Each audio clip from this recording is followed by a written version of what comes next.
I believe are applicable to any kind of counseling. And this, I'm just telling you what I've learned over these years in trauma counseling, sex trafficking survivors. So how this works is this.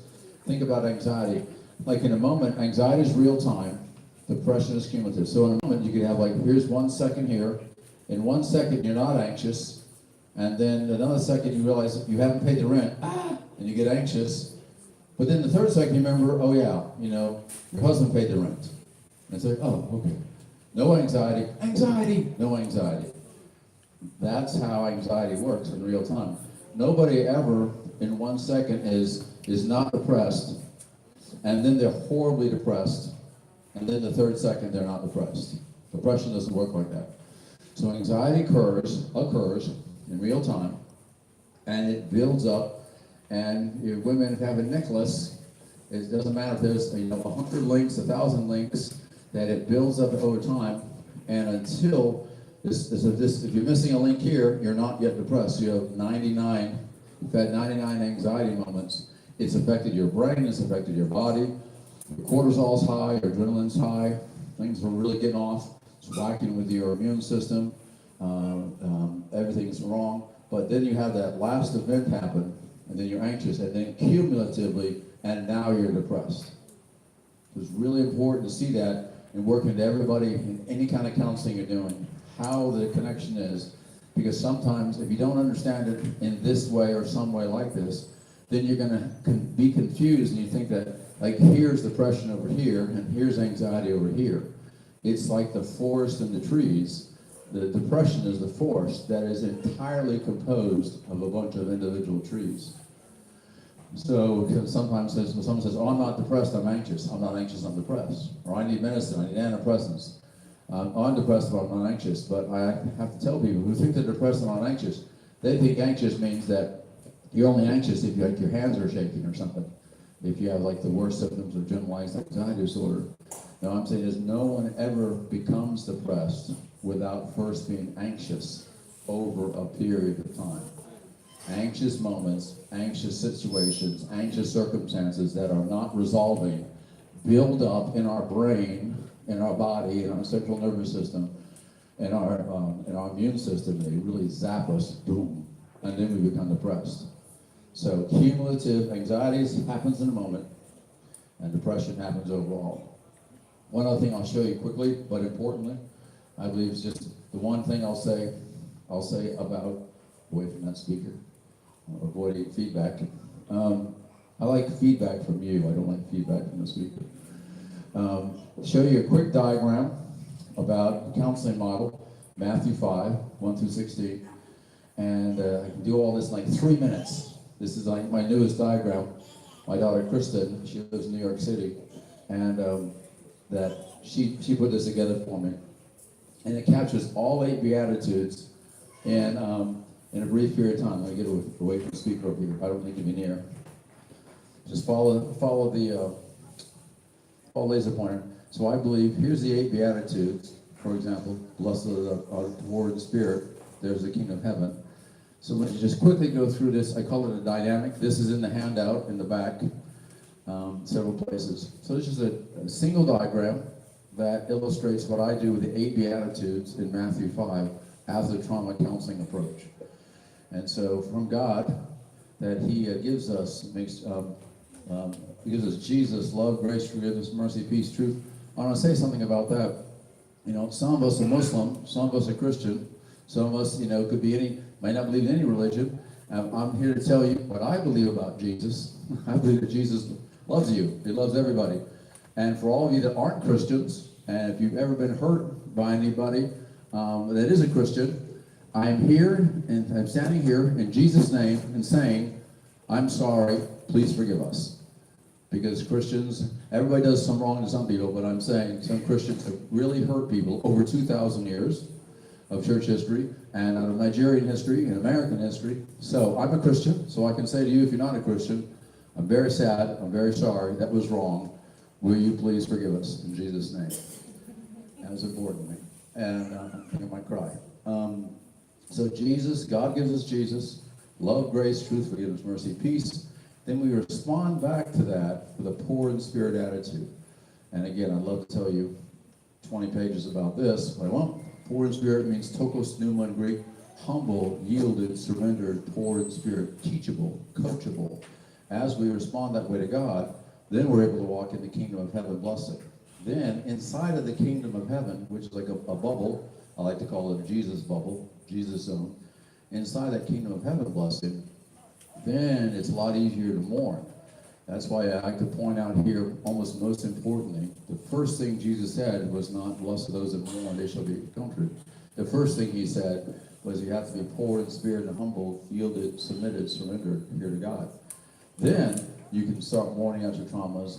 Then you can start receiving some comfort from God. Third beatitude, then you can actually have a yielded and submitted a relationship with him in which you're not trying to fight for your own, but believing that you're going to inherit the earth. And then number 4, having emptied out these, through this process, empty, these 3, then you're hungry and thirsting for righteousness. And you want to be righteous, you want to be holy, which doesn't mean sinless, it just means you want to be whole, integrity, inside yourself, and living at peace with God and peace with other people. Then that starts the last 4 Beatitudes. Mercy, and you notice that these 4 are focused on other people. They're about serving other people, about reaching other people. These first 3 are getting you cleaned out, and then a vacuum is created by what's happened by this powerful grace and healing and truth work with God. Then there's a vacuum of hunger and thirst, and then you can start serving other people. Then the 5th Beatitude, blessed are the merciful, for they shall receive mercy. So however much you're merciful to other people, if you're merciful to 10, God's going to give you 15. If you're merciful for 20, God's going to give you 25. And if you actively look to be merciful, man, woman, boy, girl, Muslim, Christian, non-Christian, atheist, doesn't matter, be merciful. Mercy, mercy, mercy, mercy, mercy. It's a lot of fun. I consider it almost a sport. And then, with that, 6th Beatitude, blessed are the pure in heart, for they shall see God. Which doesn't mean we're going to see God with our eyeballs. It means we can see God working in our lives better. We can see God working in other people's lives. And as we see God, we can participate in his work. We can submit to him. We're just walking in the way that he has established for us. 7th, this is very important in America. America needs peacemakers. Nigeria needs peacemakers. South Africa needs peacemakers, just to pick 3 countries. Blessed are the peacemakers, for they shall be called the sons of God. And I included the daughters of God verse there as well. And so it means that when you go out and you're looking to make peace between God and people in the way of Jesus, then you're called, you're blessed by God. He's anointing you, he's calling you. You are my daughters, you are my sons. It's a blessing from Almighty God. You're walking in the ways of God, walking in the path of Jesus. And then the very last one, blessed are those that are persecuted for the sake of righteousness, for theirs is the kingdom of heaven. And you have to be willing to do what is right, even if you're going to be persecuted for it. You've got to do the right thing. Follow the path of Jesus. And be willing to be persecuted. So this happens always in the present, and it's a grace-based relationship. And those of you that are Christians, may sound familiar, may sound a little different.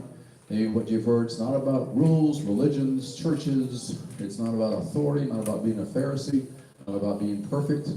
It's about walking in integrity and love and holiness under God as an imperfect person. I like to say, I've never done a single perfect thing ever, and I never will. So I don't waste time trying to be perfect. I just want to walk with Jesus. And like my friend from the church who was here, he had a shirt that said, follow your heart, had it crossed out. And then it had crossed out that said, follow Jesus. So his friends running, I'm going to get a shirt for myself and a shirt for Sam. And so just following Jesus. I'm a mess, you're a mess, America's a mess, Nigeria's a mess, South Africa's a mess. Maybe Denmark's not a mess, but America's a mess. And I can speak for these countries. I've not been to Denmark yet. And so we need Jesus, we need each other, and it's all about grace, love, kindness, forgiveness, peace.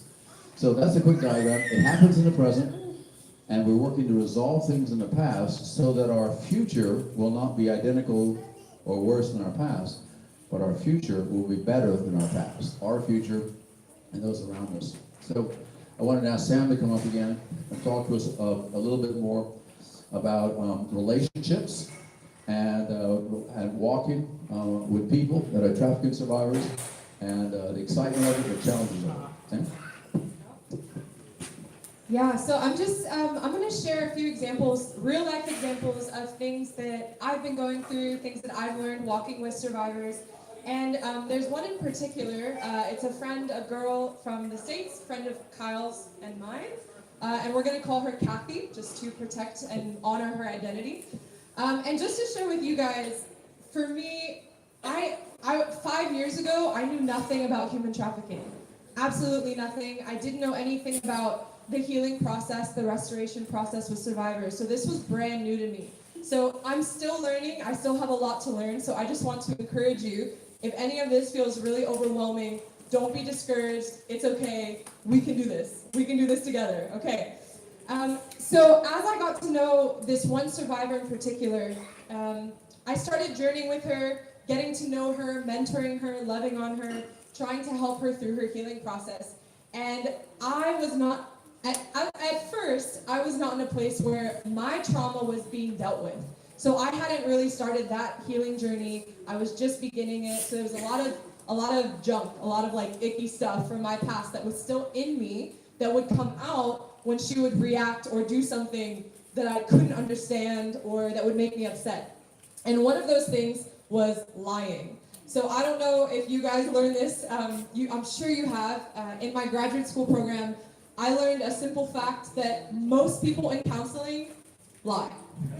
So I'm sure you guys know. So usually you'll have a client come in and that client will probably lie to you 4 to 5 times or more in a session as they get to know you because they're scared and you're new and they don't know who you are. And that's tough for any of us who are building relationships. So we can understand why that happens. But with a sex trafficking survivor, take that and multiply it times like 1,000. So the lies that they tell, the drama, the pain, everything, it's like multiplied by 1,000. It's unlike any other client that you may work with. And so for me, when I would talk to her, and we had a relationship for about 3 years before I got to meet her in person and help her out of the industry. So we had a pretty solid foundation, and we're right now in year 4. And even now, she still is doing this. She's still lying. And for me, I would get so bothered. Like, she knows I love her. She knows I want to help her. She knows that I'm fighting for her. Why is she doing this? I don't understand, And it would drive me crazy. And I just couldn't figure it out. And through my own counseling journey, which I highly recommend if any of you want to get involved in this industry, or even if you're just counseling as a profession, have a counselor. It really helps being able to process your own stuff.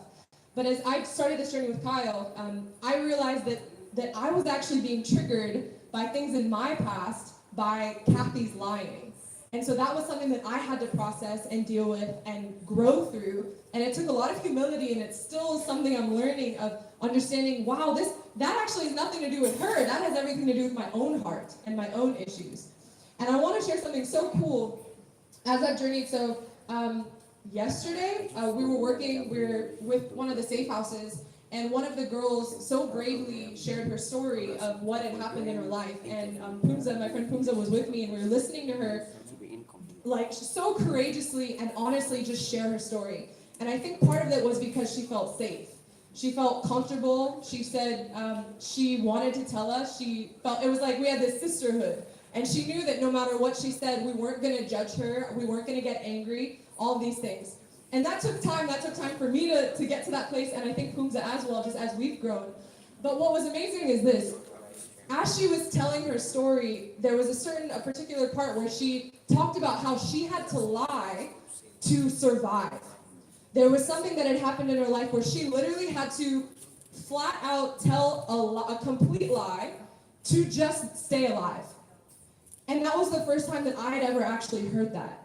And so she's sharing this with me, and I'm sitting on the floor, Pumza's sitting next to her, and I'm just looking at her, and I'm like, it clicked in my head for the first time. And I was like, wow, I never understood this before, but now it makes so much sense. And so these girls that we work with, Kyle talks about it all the time, that they're so intelligent, and they don't know how intelligent they are at all. And I think we see all the trauma and the nasty stuff and the bad behavior and the cursing and the yelling and all these things, and we judge them. And we kind of get mad at them, and we're impatient and all these things. But when you hear their story and you hear what they've come out of, it's amazing. These girls are survivors. They're warrior princesses. We call them warrior princesses, and it's amazing. And so something like lying that I was getting angry at is what kept her alive. And so that was, for me, it was like this moment of it clicked for the first time, and we'll see that. And so I think partly because I've been going on my own journey of healing, and with God and with Kyle and my friends around me who are doing this work in human trafficking, I've been able to grow and have more compassion, more understanding. And one of the key words in counseling is empathy. And you guys all know that empathy is so important in counseling. It just means to understand. It's like you have this, you may not have gone through it, but you can understand. You can say, I've never been through that, but I get it. I get why you lied. I understand and I'm not mad. I see how that was helpful. I see how that helped you survive, and you're so brave and you're so smart. And then they feel validated and loved, and I can understand, and then I'm not offended anymore. I'm proud. I'm like, this girl's incredible, and so we get to see them and see what they've walked through. And so through my own journey of just healing through my own trauma, just to share a very little bit about myself with you guys, I was sexually abused growing up. And so I had abuse in my past, and when our friend Kathy, for example, would say something about her abuse when we first met, it would bother me because it would remind me of what happened to me when I was younger. And so I would get upset, I would get anxious, like Kyle talked about anxiety, it would like freak me out, and then I wouldn't want to talk about it anymore. And I realized, okay, I need to heal through this if I'm going to love her and help her, so that one, I don't freak her out, I don't get mad at her, I don't shut her down when she wants to share, and so I can do it in a way that's loving and that's safe. Just like we talked about with this girl at the safe house, where she can share whatever she wants to share, and I'm okay. But it took, for us as counselors, it takes a lot of humility on our part to be able to say, I'm not perfect, I'm not okay, I have my own junk, and I need to deal with it. And as we do that, and as we do it together, then we're more efficiently and effectively able to help work with these survivors. Does that all make sense? Okay, awesome. Kyle?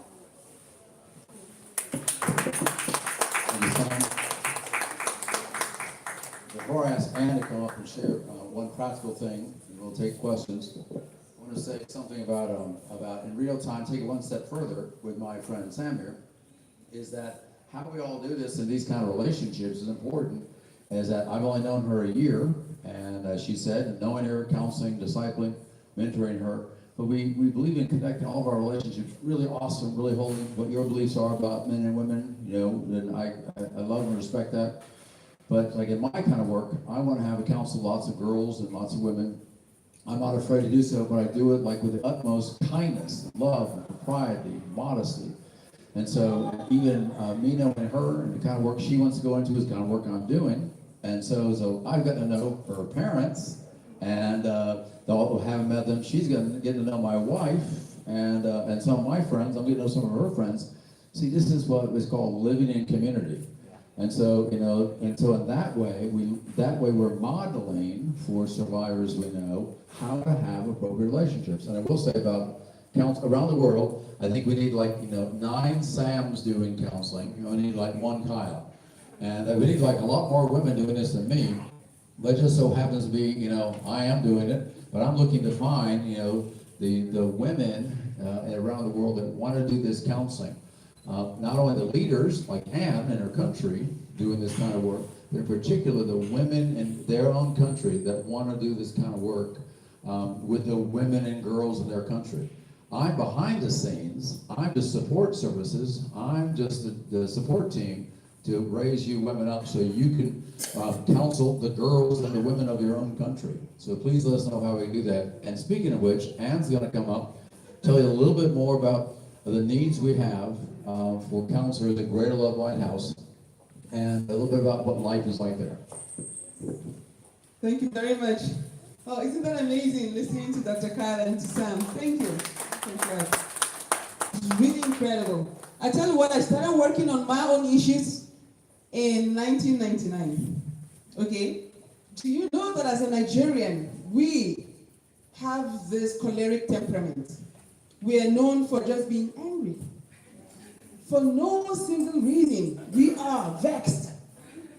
Okay, and there's a reason for that. And again, another thing is we don't want to look at the causes of our vexation. And we've so normalized it that it has become the Nigerian way of speaking. So that if you want to communicate in Nigeria, if you don't raise your eyebrows and vibrate, no one listens to you. I promise you. It is so true. Every time I come back to Nigeria, I sit, objectively, and I watch our people. And I watch the way we manifest. It is unbelievable. And we can be doing it for the wrong reasons, sometimes for the right reasons, but we manifest so badly. If I'm not able to come to Nigeria, I watch Nollywood films. And as a filmmaker, when I'm writing stories, if I come to a character from Nigeria, I have to describe them in a choleric form. That's a problem. So in 1999, when I left Nigeria, the first time I heard this kind of teaching was in 1999. And I've been in church for years, okay? And then I didn't know that I had so much bitterness bottled up in me. Because my dad left home, okay? Left my mother and us, never came back. They divorced without telling us as the children. And that was all supposed to be normal. And we did not know about the divorce until we saw that then, back in the days when I was growing up. It was a standard newspaper. Mother has changed a name to someone else's name, and children are still alive. And no one was supposed to talk about it. We all supposed to keep on living. So, Kyle's teaching, after my 1999 encounter, where I wept and wept and wept, when I heard about this kind of teaching to release all the hurt and the bitterness. And for the first time, I had to forgive my father and to release him. And I started working on a journey. But then I met Kyle in 2013 in Belgium, because no one had put it for me in this context. Because somehow along the way, 2008, I started the fight against human trafficking. I don't have a background of being a survivor of human trafficking, but I fell into this field because I am a nation builder. And whatever social vice that breaks down the walls of our nation, you can find I'm there. So I did anti-corruption, I did anti-HIV and AIDS, poverty, all these kind of things. A round of applause, please. But in 2008, when I was studying in the Netherlands, and I saw Nigerian women in the cold selling their bodies, my life changed. And then I came into this field directly. But I was doing it through the eye of the camera. I was going to the streets and I was making documentaries, I was doing films and all that. I didn't know all these things.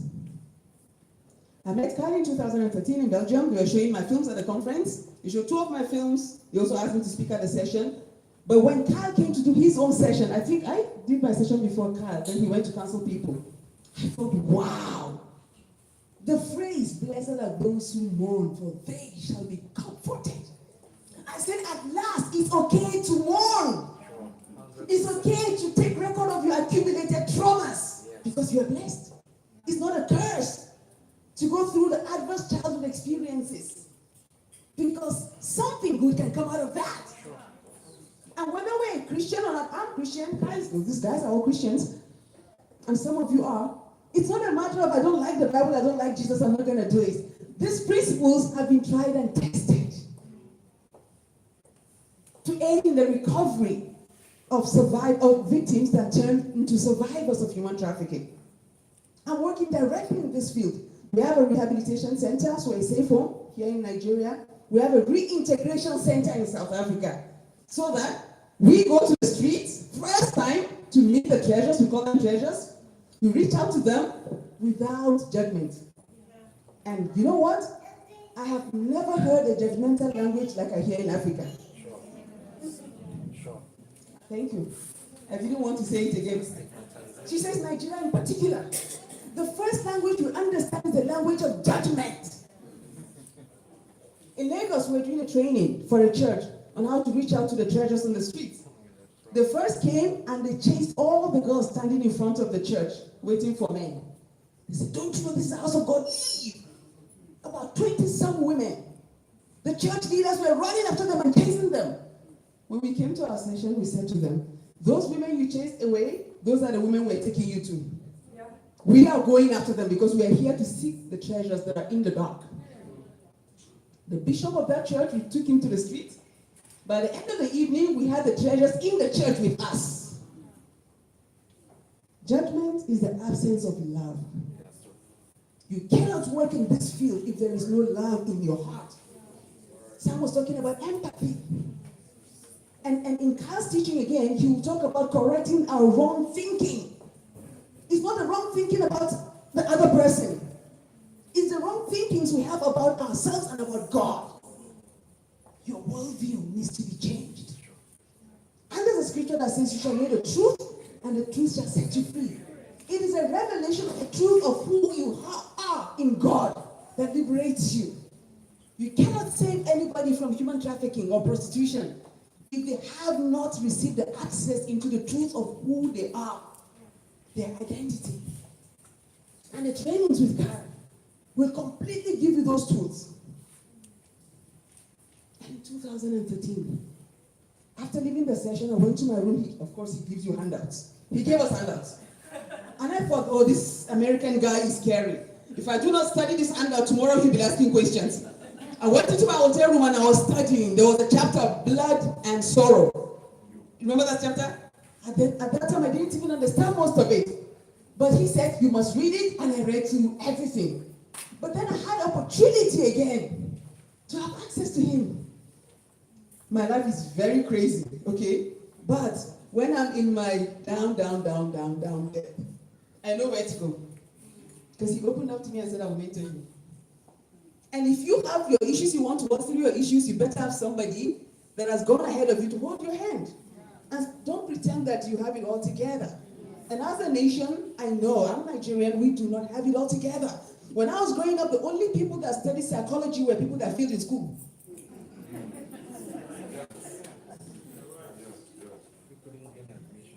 I like that. People who could not get admission into university, they look at you and say, let's give you psychology. It means let's give you where you're going nowhere. Isn't that true? Yes. Little did we know that thing they call psychology or social work will be the real solution to our country. But guess what? We're running after money. How can you spend that money if you are a dead person? Emotionally, physically, psychologically dead. Of what use? But now, guess what? I'm doing my master's in social rehabilitation, and one course I'm doing clinical psychology. I am adoring it. I'm like, yes. When my lecturers don't explain things to me, I go to the handout of Kyle. He was saying to me, "You've not read." I said, "I've not read everything, but I know the chapters I'm looking for." You see, I'm saying these things to put a context into what I'm going to say next.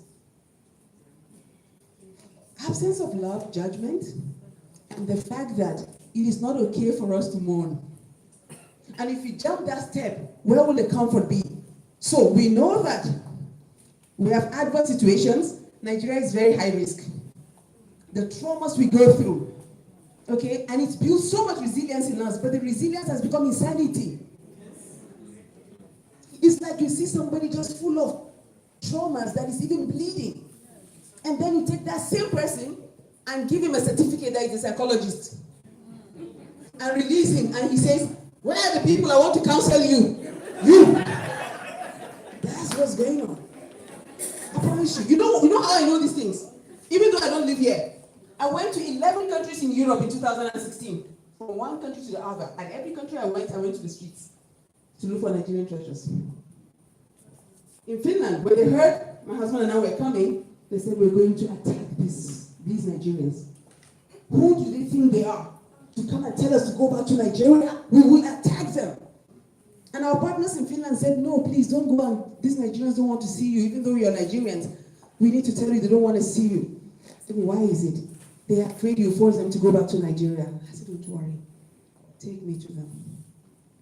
When we got to see them, some fled, some came to our meetings, and we saw them. By the end of the meeting, one of the treasurers said, "Give me your contact. I want to fund your organization." I'm like, "Huh?" Because she said she was so touched. She knelt and she asked us to pray with her. And immediately she said, "I want to even share my story. Bring your camera out." She said, "When I heard you were coming, Nigerians were coming, I expected the same bashing. Everyone comes and bashes us, okay? Judges us, stigmatizes us, and they force us to go back to Nigeria like we are some objects. But now, I didn't know there were Nigerians like that. Testimony. By the end of the time, every meeting we had, they came. I was even writing letters for them to petition the Finnish government. Lots of good things happened.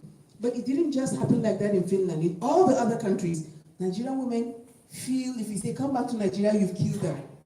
Some of them say, I would rather die than come back to Nigeria. Why do you think it's like that? Because the moment they come, there's judgment.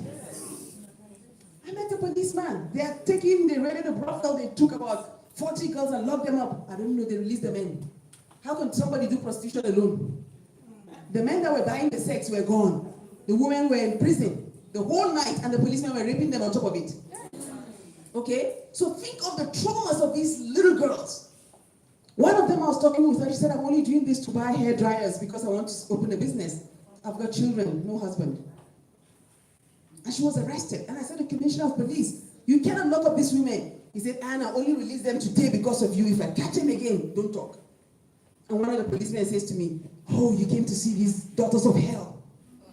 No, this is our country, guys. So, meeting you today is such a breath of fresh air. We're hoping that something good will come out of here. And please, I personally know what Kyle is doing with my life and our ministry. Okay? If you feel something inside you is burning to say that I want to help the treasures, even if I don't have the answers, but my heart is in the right place, that's all we need. My heart in the right place. We don't work for money, we're all volunteers.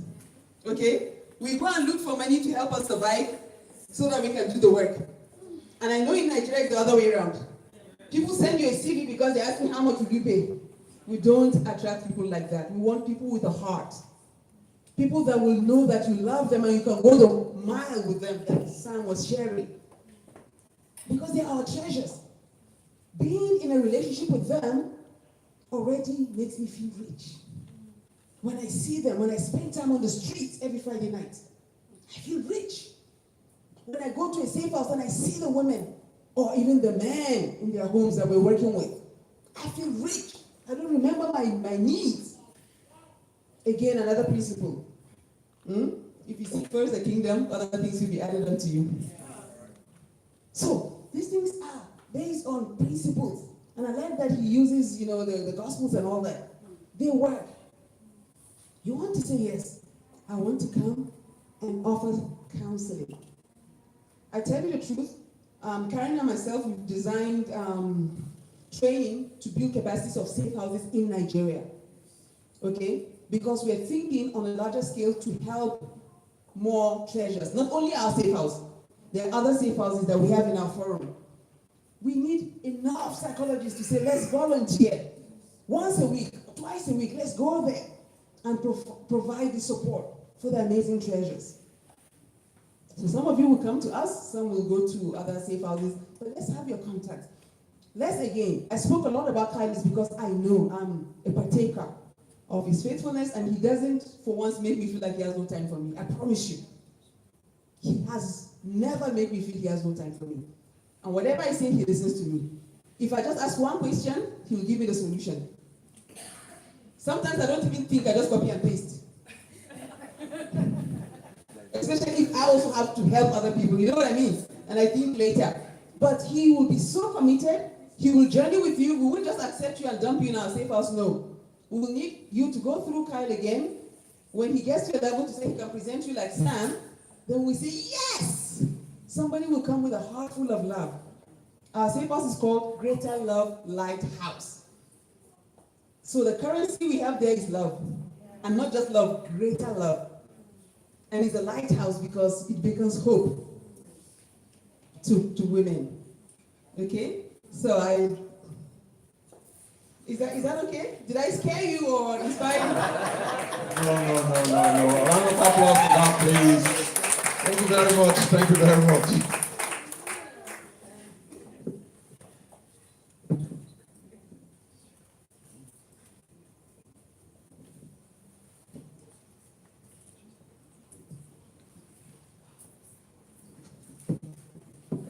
Thank you, Ann. Ann's almost ordained. I've not heard Ann preach like that in a long time. That's awesome. That's why I say we need women involved leading this. I couldn't have said it better myself. I'm not from Nigeria. I will say though that we have lots of ethnicities in America, but often in America we kind of think, what we think about Nigerians and we think, well, for one thing, your country, look how small, like I'm telling you, like you don't know this, look how small your country is in yellow right there. Look how large America is in yellow right there in geography. Your country is 2/3 the population of our country and growing. And so it's you all are leaders of Africa. We think of you as the Americans of Africa, which is good news and it's bad news. Because we're a mess in America. We're a melting pot and a mess. Thank you, Ann. My heart was stirred. I want to actually just throw these questions up here again, but I'm going to throw these up here, but we don't have to answer any of these. I have no need to play for birds. I have no need to answer any of these questions. These are my questions, just some questions to get some thought. I'd really rather hear your questions. And I have to ask one thing. Just in case you're wondering, I don't have untreated ADHD, if you know what that is. But I actually see many, many things. I have to know my young daughter's name right here. Can I ask her name? The girl in pink. What's her name? Is it? Marina? Moina. What Marina? Marina Mo? I'm going to butcher her name. Anyway, hi. She's my favorite. The future of Nigeria, ladies and gentlemen. She's thinking, why is that guy ruining my name? I have a perfectly good name. Seriously, that's the future. And so when I meet people, like I met Ann in 2013, I meet Sam, and then when I met Pumsa a few days ago, and I think, I'm getting there. So I got there, yeah, thank you. Grace and peace, grace and peace. And so I love meeting people that are the future of their country, future of their continent. And so I'm really glad you all are here. I will say one funny thing, that the one way I can counsel sex trafficking survivors and help walk beside them, I don't talk down to them. Not only am I not rude or critical or judgmental, the worst I ever do is sometimes I tease them too much. I had a great mother and an older and younger sister. I had lots of friend girls before I got married, one wonderful wife, two wonderful daughters, now two wonderful daughters-in-law. And I've counseled thousands of girls and women, and I am a nut. I am a mess. I'm teasing people all the time. And so that's one thing. I'm just like everyone's worst big brother. And so it's that kind of big brother relationship, that really works for survivors. Because we were feeling that love yesterday with the treasures. I was counseling at Greater Love Lighthouse. And okay, big brother, but at my advanced age, because I'm not young like you, I think they were calling me uncle and even grandpa. And it's like, oh, grandpa, oh. So you can pray for, our son Kevin, daughter Amanda, and they've been married 5 years, but we're praying that they'll have children. And Nathan and Kate have been married for 15 days now, so we want them to have children in God's timing, but I'm really honored in that way to get to walk with these treasures, because it's just so much fun. And that we face the most horrible stuff in the world, but it's a blast, because we do it together. Under Jesus, we just walk together. We're just like hanging out. And that's why this street work is so enjoyable, because it's such an honor to get to meet with these people that have been rejected for thousands and thousands of years. All right, let's have questions about anything, everything. Question I'll tell you one funny Ann story. The way Ann and I met, it's my gift. I don't plan this stuff. I don't actually have any notes up here. You might wish I had notes so I'd stay on track. But I don't have any notes up here. Just say what comes to my mind. It was 2013, and I hadn't met Ann yet. We were at a conference in Brussels, Belgium, sex trafficking conference. It's a great conference. And I got up to speak, and I'd just been in Jos, Nigeria 6 months before, and doing this trauma training. And so I'm up here on stage at this church, and up in this pretty high stage, and I get up there, and I introduce myself. I say, my name is Kyle Miller, and I'm from Jos, Nigeria. And all the people good-naturedly laugh like this. And a friend of Ann and a friend of hers is down here, and the friend goes, she's from Joss. And I go, you're from Joss? I was just in Joss. And she goes, mm-hmm. And I said, I'm from Joss. And she said, I don't recognize you from Joss. I wouldn't remember you. And that was my Star Trek first contact, you know, with Anna Mock. And it's like, I said, I gotta meet her. And now 5 years later, 5.5 years later, you know, we're friends and colleagues. Just even that little funny thing illustrates how relationships go and how we do in the kingdom of God and family. Just relationships, honest, genuine relationships. And now your questions. The man in back with the great sports coat on. Chris, is that your name? Sorry. Please, you tell us. Yes, well, the moderator's going to help us out. Good afternoon, class. Good afternoon. My name is Chris. Chris is my name. My question goes this way. You meet somebody who is treasure of the street, you call. Good. You meet a treasure of the street and comes to you and tells you all this. You love her and you talk to her. Now the person gets on demand. You, according to our storyline, she has good reasons to be on the street. But now you are telling her not to be on the street. And she tells you, XYZ is my problem. And here I need to pay this bill, I need to pay this rent, I need to pay this and that. And number one, as a man, as a counselor, you don't want to commit your funds. Because you don't want tomorrow she comes back and asks you another money and another money and another money. So what do you do at that point? Thank you, sir. I'm glad to answer that. Why don't you two stand up here, then we can have a panel discussion. Sorry, no chairs. And so first I'll say just a little turn on your phrase, and that is that I don't say the word, and you didn't say, you said nothing wrong, but I never say the word should. I call it the other S word. And there's that should, like Anne was saying about judgment, should is like shame-based, and you should do this, and you should do that. It's like a bad mama thing to say.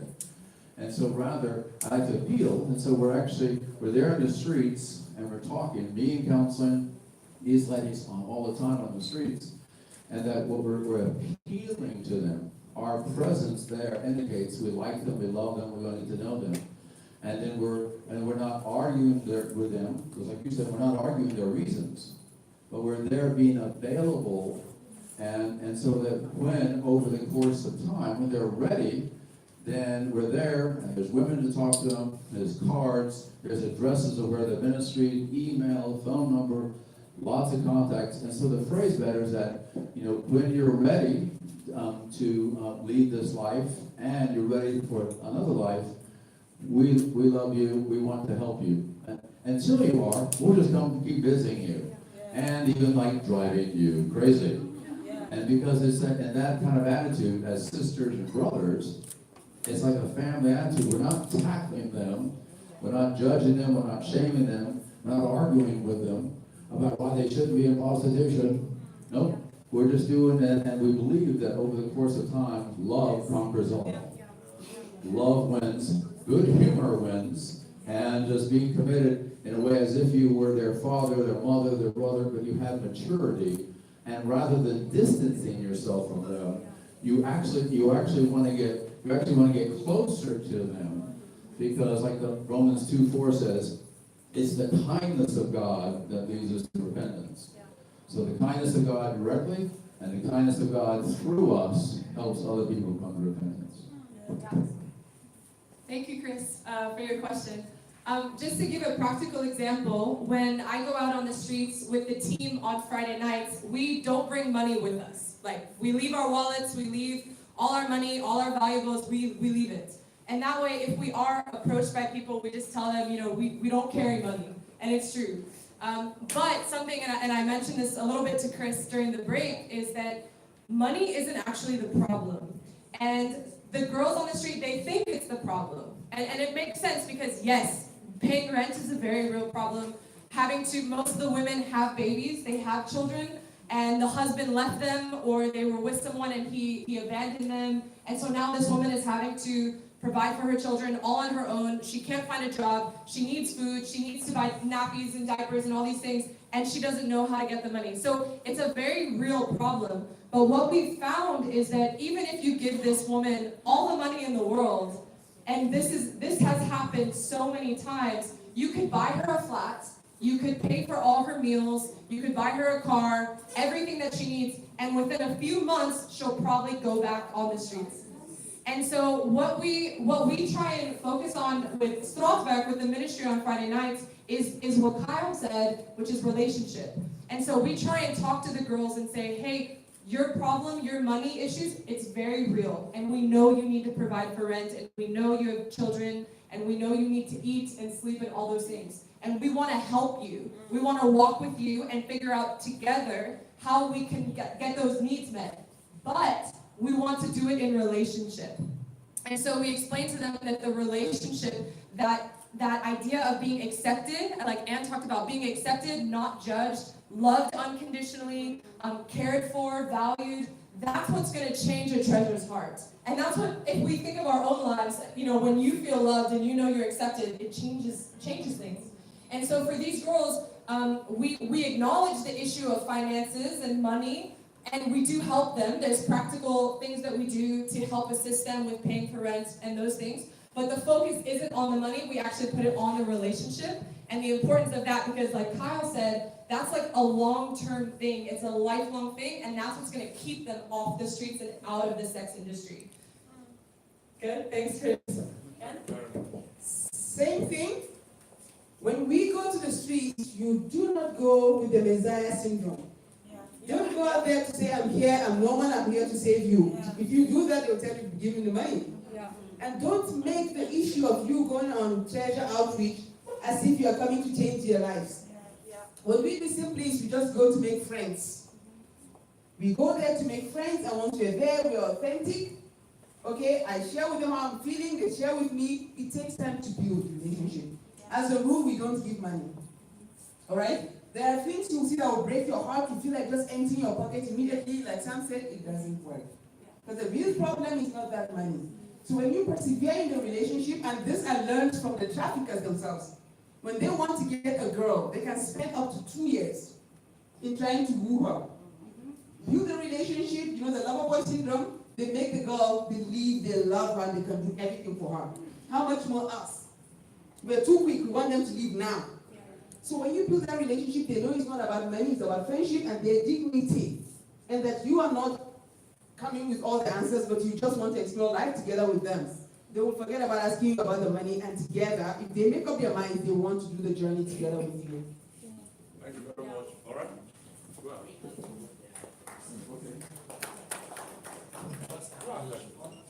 Okay. I want to ask a question. I don't know what I'm saying. Okay. My name is Uche. I want to start by way of commendation and appreciation. Thanks for making our time to be here today. My question really is concerning the diagram on the chat there, on the diagram. Sam, awesome job right there. Please, there are lots of triggers, especially anxiety is actually a major trigger. And Carl, thank you so much for awesome research. Now, I want to ask a question regarding anxiety. How do we deal with this trigger, anxiety? Because to a large extent, that's basically what paved the way for folks to go into the streets and a whole lot of stuff. So what clinically or professionally is the best way to deal with anxiety? Thank you. It's a very good question about how do we treat anxiety. See what kind of thoughts many of us have. Anxiety is all over in our lives. So anxiety is talked all about in the Bible. Talk about it everybody in counseling. And I see anxiety in this literal kind of way. It's something that affects all of us. It's like static, it's like gravity. It's like it just wears away at us. And so the first thing is actually coming out of denial, and that it's not just the people that are coming to counseling that have so much anxiety they can't work or go to school or concentrate, drive a car, that have anxiety. All of us have anxiety, small, medium, or large. The question is, are we responding to it? Are we learning how to treat anxiety? For me, it's a problem that needs to be addressed on several levels. Spiritually, I learn how to get rid of my wrong thinking about God, wrong thinking about myself, learn to trust God and believe that He's not like, in some ways, like Father and Mother. He's holy, He's perfect, He wants to help me. Get rid of my wrong thinking about me that contributes to my anxiety. Get rid of some maladaptive ways of doing life that keeps putting me into self-sabotaging situations that produces more anxiety, sabotaging myself. Also, health, eating, sleeping, exercise, carbohydrates, caffeine, drugs, alcohol, smoking, all of these things contribute to our anxiety, and it puts us out of balance in life. And so anything that contributes to anxiety is going to make things worse. It's like if you grew up, I didn't grow up in Abuja, but I've been in enough places around the world, my 40 countries, that I just don't get anxious about your traffic. Because why? I've been to Lagos, I've been to Shanghai, I've been to New Delhi, I've been to New York, I've been to Los Angeles, and so that's just like a metaphor. Every city large is going to have some scary traffic, and the question is, if we're consumed by the anxiety, we're going to have to move back to the village.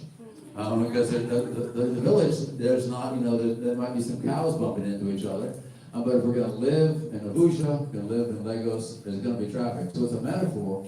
All our lives have anxiety, and for me, it's a spiritual thing, it's a physical thing, it's a social thing, and like we keep saying about counseling, we need people in our lives to point out our blind spots, because we need people around us going to say, hey, you're really freaking out right now. It's like, no, I'm fine. We call it denial, the river in Egypt, denial. And so it's like, it has to be something that we acknowledge in our lives. If we don't acknowledge anxiety in our lives, we can't help our clients in counseling with it.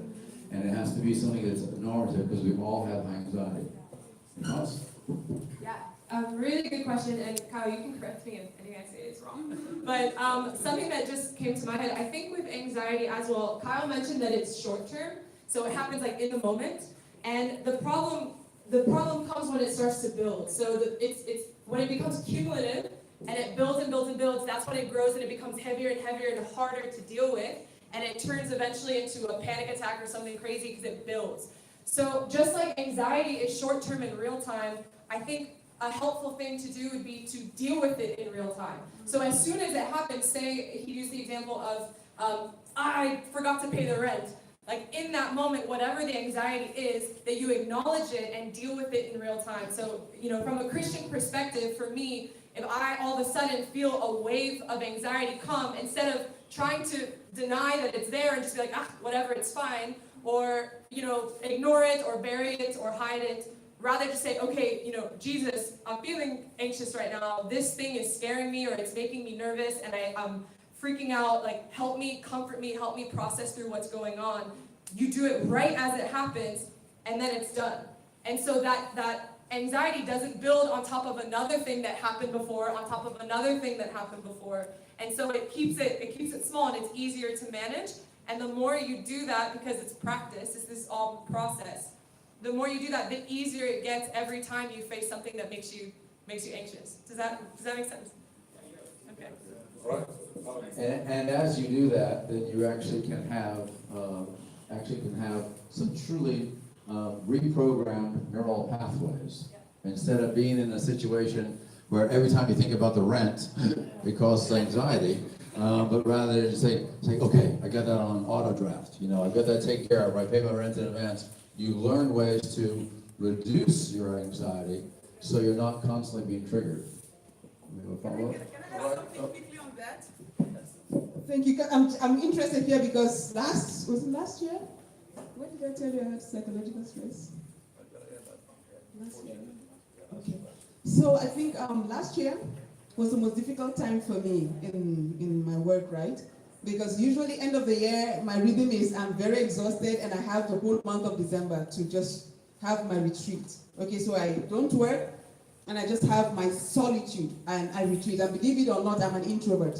So I need the whole of the month to recover from the year. And I'm also very visionary. Then I can I can have a vision for the next year. But I went back to a house in Cape Town in November and I discovered that my husband was very sick with different kinds of sicknesses, like a lot, okay? And then I thought, okay, let him go to the hospital. He went to the hospital, he wasn't getting better. By January, he was in the hospital for 3 weeks. And we already had massive projects. So I didn't have my year retreat, so that got piled. And then I had to face the new year. We had signed lots of new projects to do. And how was I going to do it alone without my husband?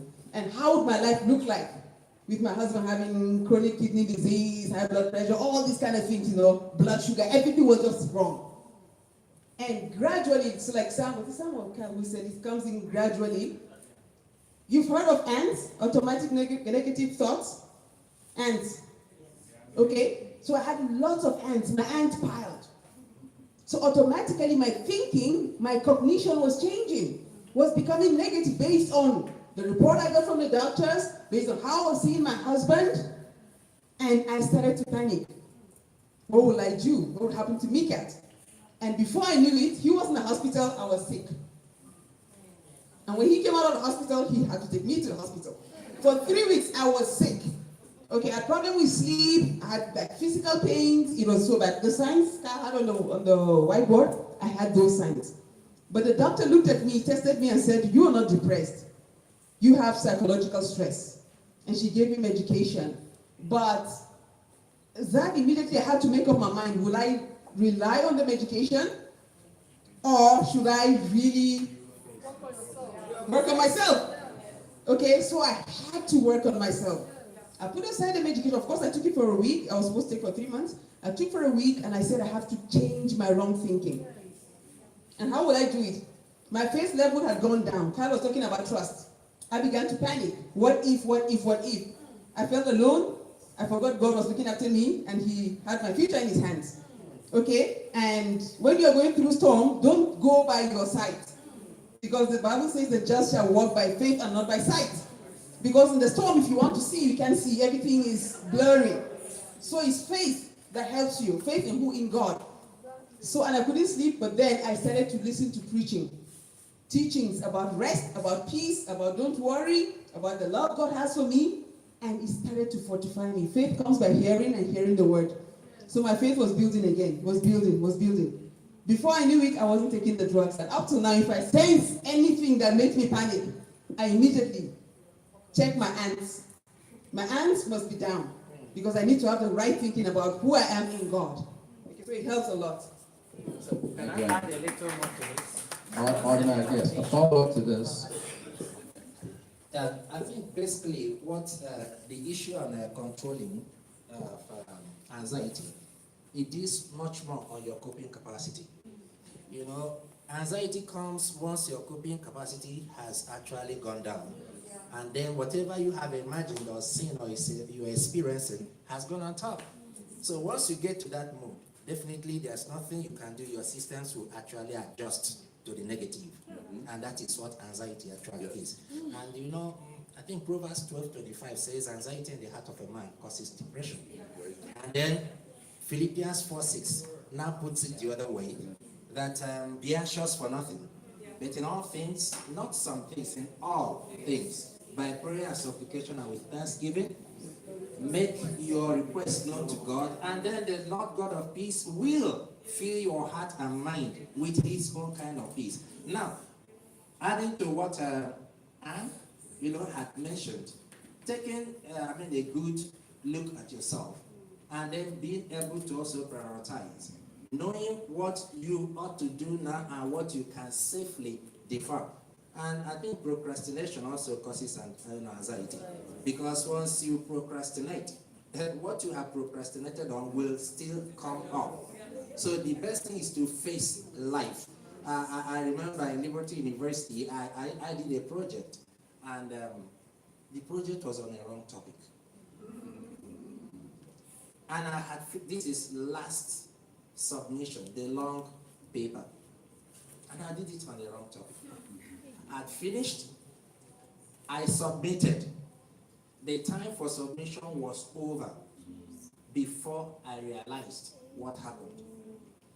I asked myself only 2 questions. 1, should you contact the professor now? Or should you do the correct work, submit, and then contact the professor? I decided to do the latter. I did a whole term work in 2 hours. This is a long paper with 200 marks. I finished it, I submitted it, and then I emailed my professor. I told him exactly what happened, that I mixed it all up. but that I have gone ahead to do the right thing and I have submitted it. Please accept the letter and not the former. I'm only banking on your grace. You know? So the response I got hours later was, Ronald, I will accept your work. And that was just it. And believe you me, 200 max work. I scored 197 out of 200. Now, the fact is this. I had every reason to have gone on the anxiety mode. And if I had done that, even my sensibilities would have gone on just on the neutral. I wouldn't have been able to do anything. So your coping capacity, your ability to define what the problem is, and also be able to come up with solutions. Even if you have a bill to pay tomorrow, who tells you that between now and tomorrow you cannot pay it? Now, that doesn't mean you have the money now. I know here people say, oh, how would that be? By thinking how would that be in the negative will not solve the problem. But if you think about it in the positive terms, you now begin to marshal out. Can I contact somebody? Can I take a bill from somebody and then negotiate the payment? Because this one is important. And your brain has capacity to create. And God made it that way. So I think basically we should be able to work more on our ability to cope. And I think multi skills also, let me not go too much on this, but it's important. Thank you, sir. So what he's saying is that we all have a capacity, and that either a regular stress comes in, and then while our capacity is reduced, or something extraordinary happens, like you start counseling a sex trafficking survivor, and you realize that your capacity is not high enough. So we always have to measure that. Thank you, my brother. A question from a sister. Good afternoon. Thank you for the talk. We've learned so much. My question, my name is Lillian. My question is, are there some words that we need to avoid while engaging ourselves in this thing? Because I've fallen a victim of wounds. I was doing it locally in my own area, a group of girls ranging from 15 to 18. I was like telling them that your body is the temple of the living God. You dare not defy your body, that. So they said, I said, let me ask, how many of you are still virgin? 2 girls just hissed and left the class. I managed, gather myself, I managed to finish it. Then when I was going, I saw where they were sitting. I now walked there. Hi, girls, how are you? That girl stood up and gave me a dirty slap. Yes. Tears was just, I said, hi, God. I was asking so many questions that I could not find the answers to. People around me are like, what happened? This, she must be dealt with. I said, no. I said, girl, I'm sorry. It's like, I've offended you, I'm sorry. We'll talk later. I managed with the tears back to my office, So later I tried to trace her. I still went back. I called her closer to me. We were sitting together, She was like, I'm sorry, you may not understand. I said, I do. He said that if I open my mouth to tell you what I am passing through now, you won't believe it. So they said that the uncle that she's living with is sleeping with her. That if she did not do it, she will forget about her education. God, I felt, God, can this be true? After when she has finished narrating her stories, that I said, how related are you to the uncle? He said that the wife is her cousin.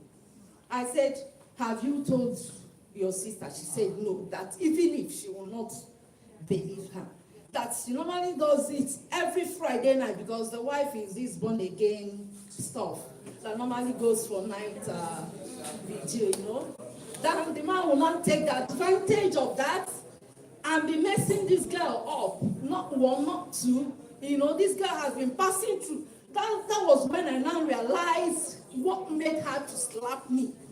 Maybe because of the question I asked, how many of you are still virgin here, you know? Because when you look at her, how she lost that virginity, it's not as if she wanted to lose the virginity. But because of some circumstances that's beyond her control. So I think we'll still need to go down, not only people in the streets, but girls in secondary schools. Because I know how I managed to settle that one by God's grace. But we still need to reach out to girls in secondary schools because some of them are passing through a lot of things. Thank you. All right, thank you very much. Thank you very much. Very great testimony. I'll say one thing that goes back to this lady's next. It goes back to you'll get next. Goes back to Chris's question. If you've never, I'll say number one, if you've never talked, to a sex trafficking survivor about their story, and you've never been sex trafficked, then it seems like really it doesn't make sense, especially if you say, well, they're not locked in a brothel still. They're on the streets. They could run away.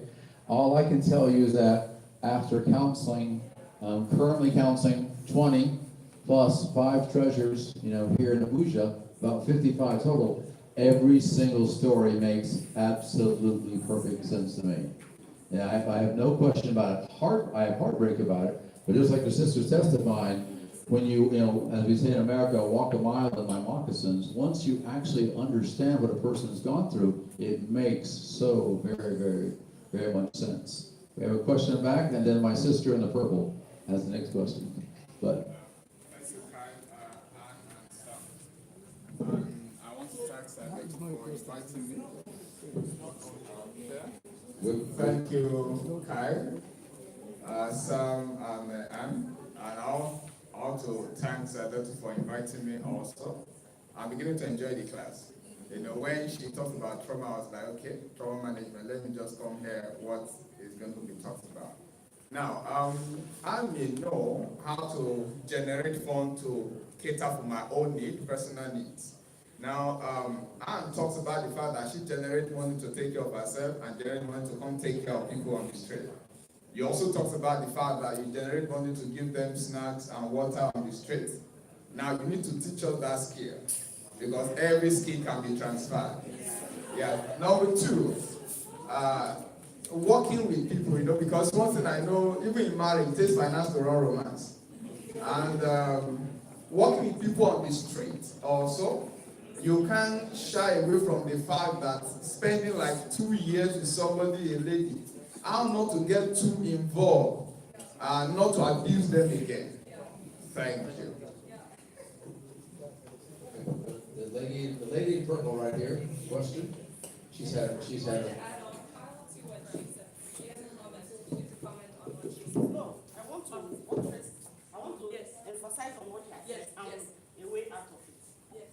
Now, I want to say that abuse of young girls is very rampant now in our society. In fact, it's an everyday issue.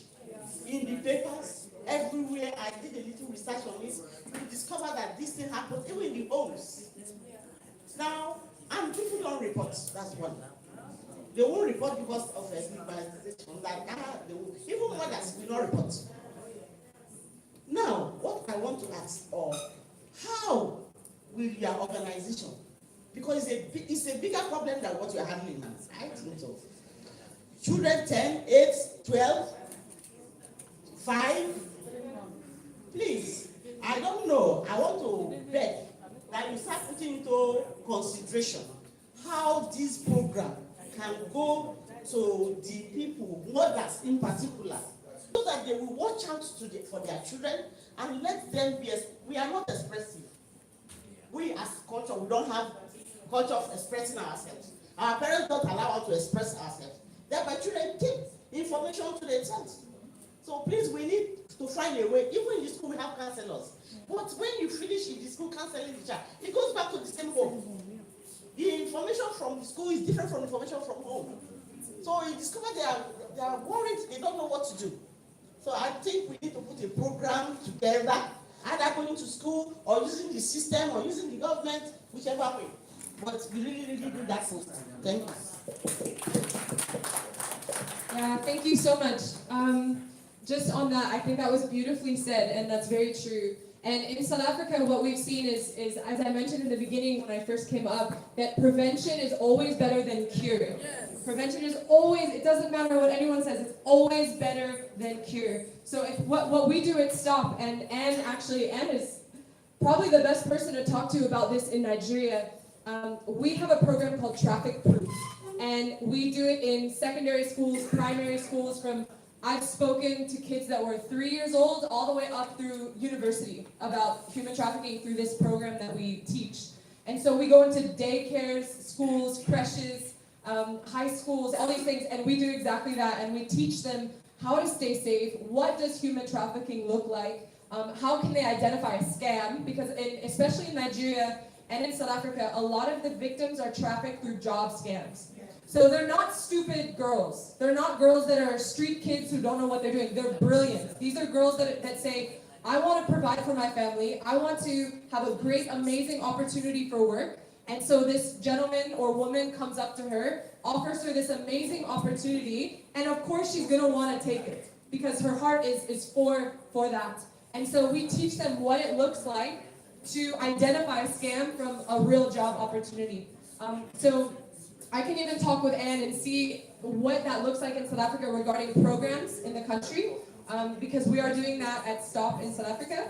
The other thing I'll mention is, I don't know, Anne, does NAPTIP have a report hotline, like a line to call? Okay, if NAPTIP is one of the best resources that we all can partner with to help with reporting cases, potential cases. So even if you're not completely sure about a case, whether it's trafficking or not, I would say call anyways and report it.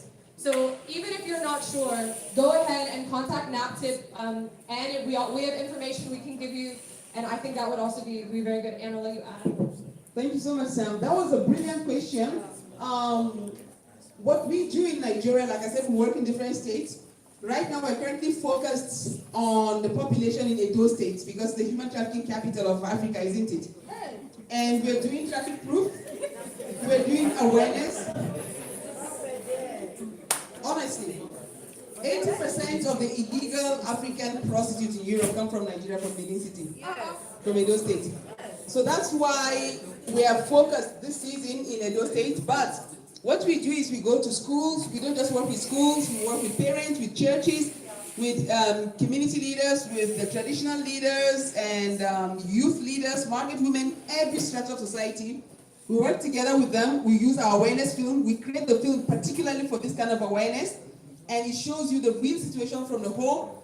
70% of the women that ended up in prostitution were abused sexually. Okay, so that is the connection. So when we do the film, we do it from the family background. So it helps you understand when the woman ends up on the streets.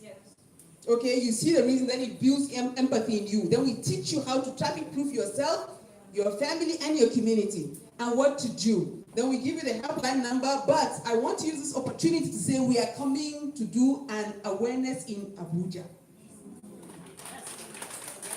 And we need all of you to be there, actually. This is what I've been dying to be called to talk about. Jane, please come forward. Kyle mentioned it in passing. He said, walk a mile in my moccasin. We are dealing with the U.S. mission, walk a mile in her shoes. And it's to raise awareness against gender-based violence in Abuja here. And we will love to have all of you. We're doing it at the International Conference Center on the 26th of this month. It is a Monday. It is going to be late.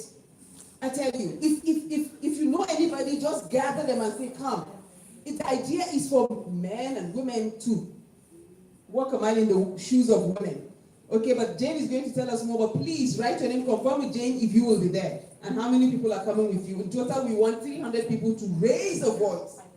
We want to create noise. The media will be there, stakeholders will be there. So from there, we'll keep introducing you to different events that we're doing. We need to work together with you. We cannot do it alone. So Jane will tell us more about that. Okay, basically Anne has done most of my job. She's fantastic at this. So it's all about walking a mile in the shoes of girls that have been affected by gender-based violence. I can see everybody here is impassioned about this. I know the Ochanya story recently for me made my brain go, I don't know what it did to my mind. I have an 18-year-old daughter here. I couldn't imagine what that child went through. I kept asking, was her mother not there? Or was a woman not in that house?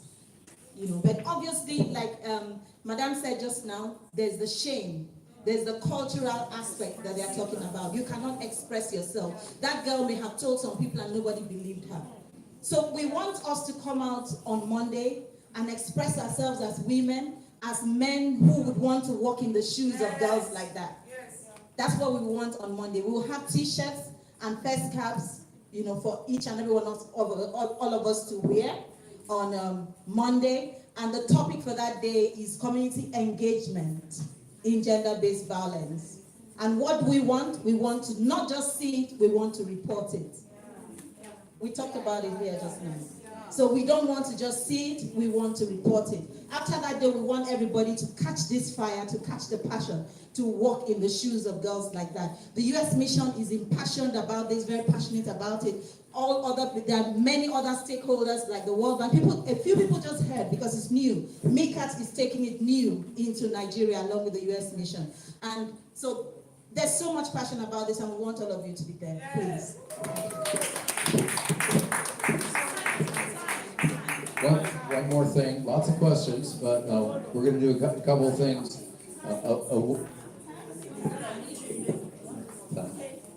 Time is 9 a.m. on Monday. It's just 2 hours, 9 a.m. to 10 a.m. Then 10 a.m. to 11 a.m. is symposium and, I'm sorry?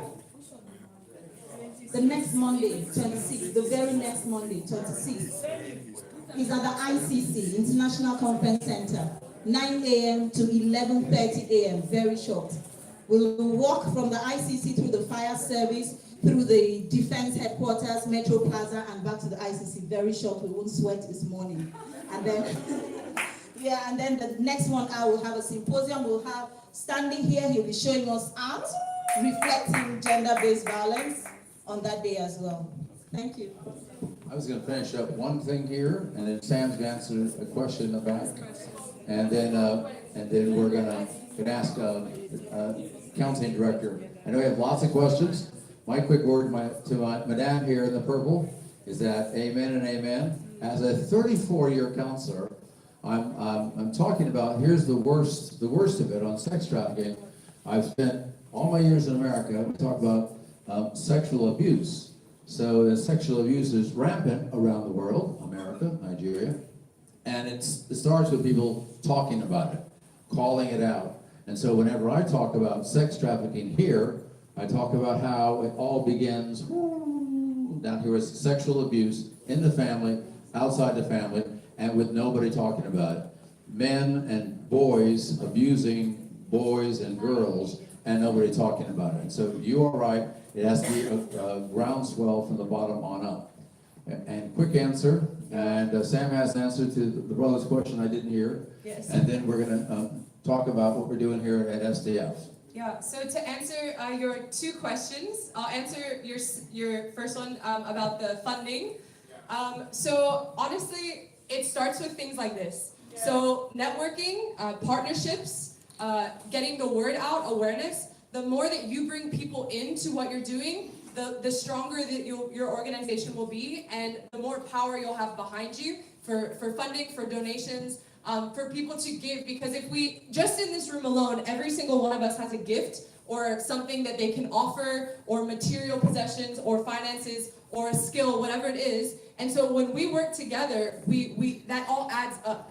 So if there's something that I have that you don't have, or something you have that I don't have, when we come together, we can share and work together as a team, and we're stronger together. So with our organization, with the snacks and things like that, we have ministries that we partner with that donate to us, that give that to us freely as like a team, and then we help with presentations or things like that. So that's for the first question. The second one about men working like with the women long term, and Kyle, maybe you can speak into this. When we do outreach with the ladies, we are very cautious about the men being on the front lines. And the reason is because they've been hurt so badly by so many men. So we do want them to learn what it feels like and what it means to have a godly relationship, a pure, good, strong brother-sister relationship with men, because they need to know what that feels like. And we want to redeem the past. We want to redeem the brokenness of those relationships. But we also have to be very, very cautious. And I would just say that, and Kyle speaks about this all the time, that when the men are working on their own stuff, it gives them the ability to have that type of brotherly sister, good, pure, holy type of relationship with the girls. But you do need to take caution. Kyle, can you speak into that as a man? Say yes, it's the kind of thing you have to work on. And any man I know that actually was willing to go to God, go to counseling, work on his stuff, is fantastic, because we need more men involved in this. And women in this work have to go to God, go to counseling, work on their stuff, because none of us are healthy until we become healthy. It's like getting in shape, like your sports or something. Nobody's born in shape, no one's automatically in shape. You've got to run, eat less carbs, and exercise and stretch. It takes work to do, but it's worth the work. And so I'm going to say, for our time here, I'm going to ask SDF people to come and share a little bit with you. And then if we have any time at the end, glad to field more questions. We'll stay here after we're done, as long as necessary, talk to you about your questions. And I have my laptop ready to receive your emails and for documents you may want from me. Brother?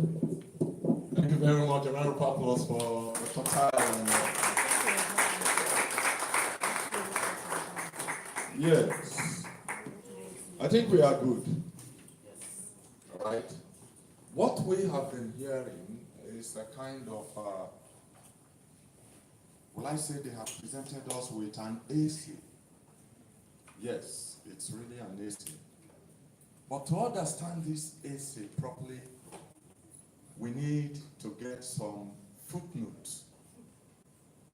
And I would like to call on somebody, the Director of Counseling, Secure the Future International, Mr. Stanley, to please come forward and give us the footnote to the essence these young men have presented. A round of applause for Mr. Stanley.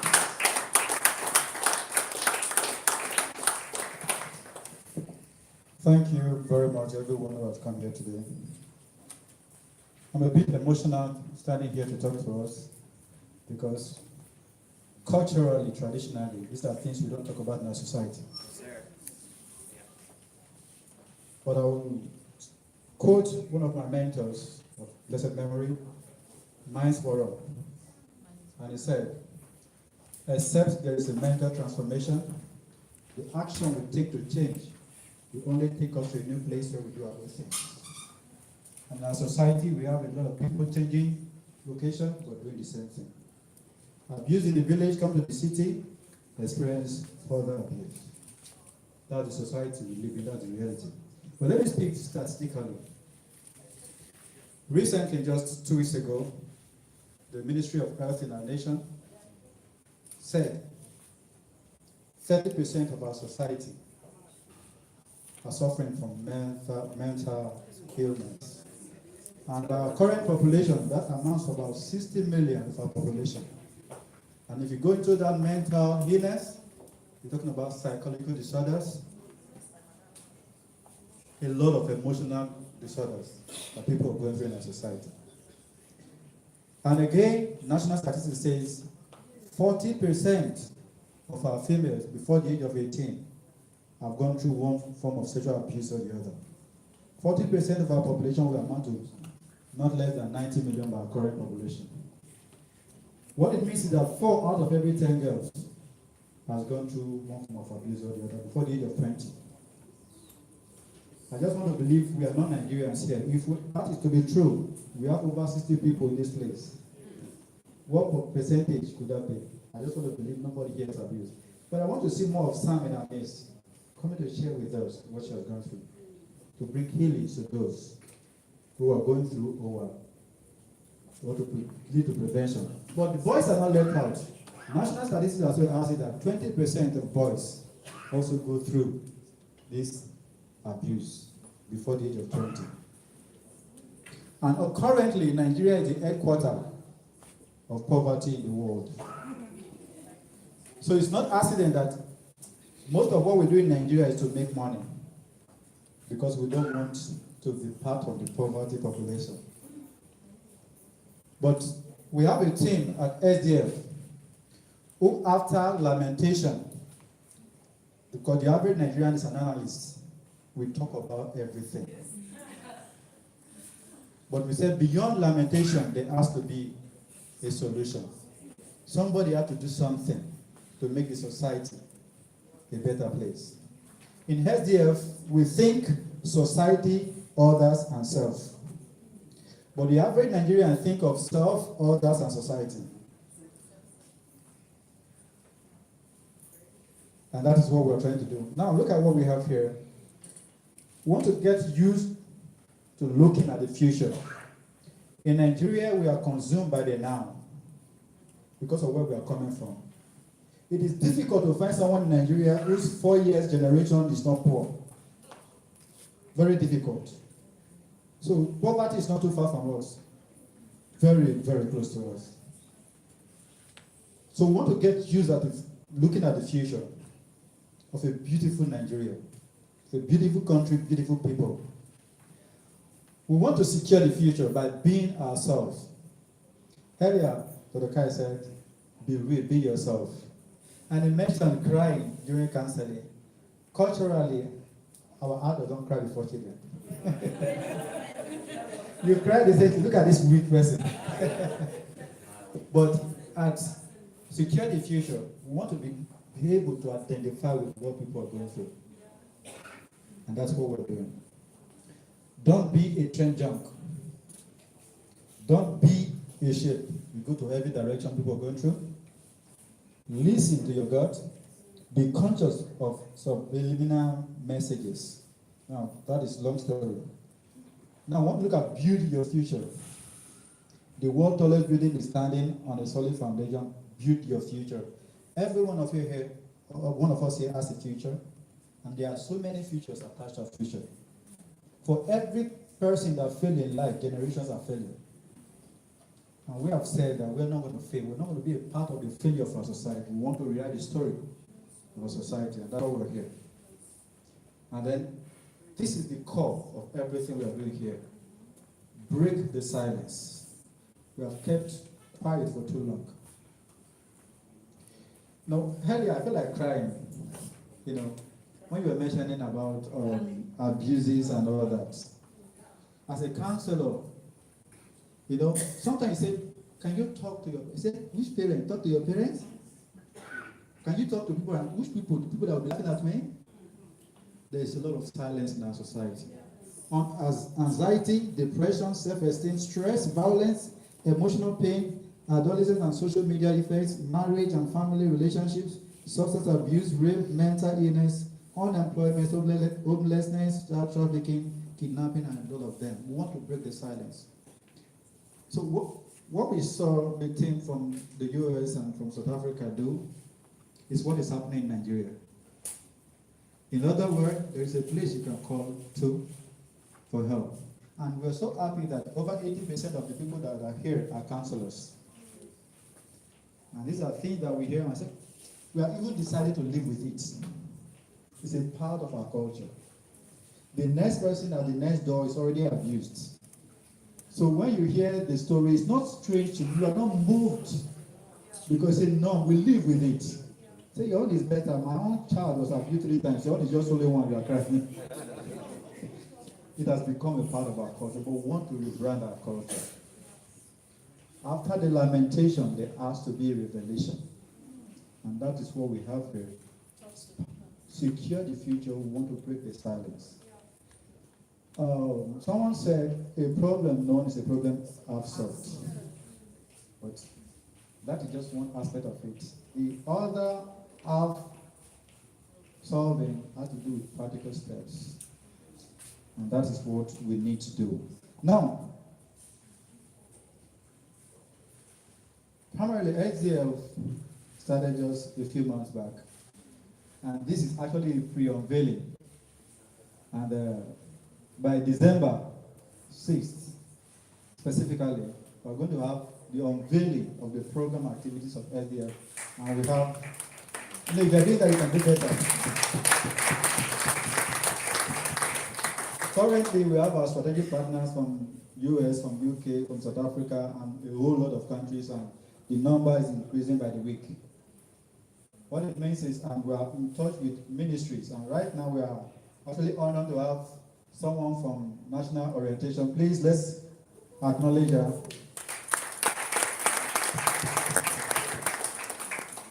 We are not alone at all.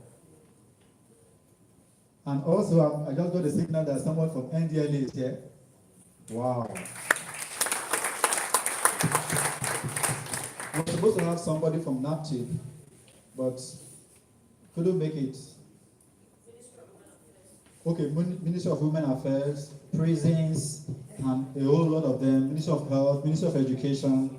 But the timing, Sunday, is not a very good time for civil servants in our country. So subsequently, we are going to look at the weekdays so that the allowance can go with it. So that is the plan. December 6th, the venue, for everyone who came here, you got here through a contact.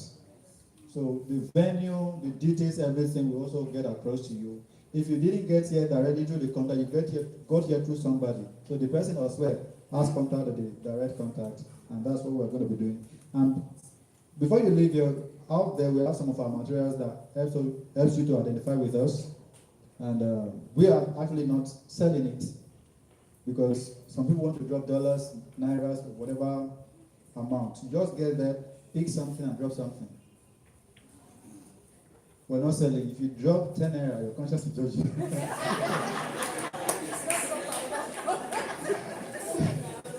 Yeah. No, just on a lighter note, actually.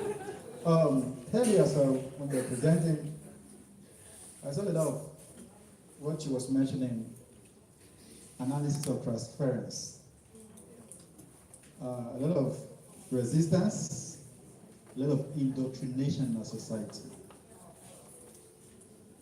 So there are cultural dimension of our situation that makes some things so peculiar to us that, really need to look at it. But that is not why I'm here. Why I'm here is to understand that there is hope for our nation. Some people are crying in their silence that something must be done differently. And I want to also use the opportunity to appreciate the convener of this program, Madam Satu. So I hope I got it right. Please let's appreciate her.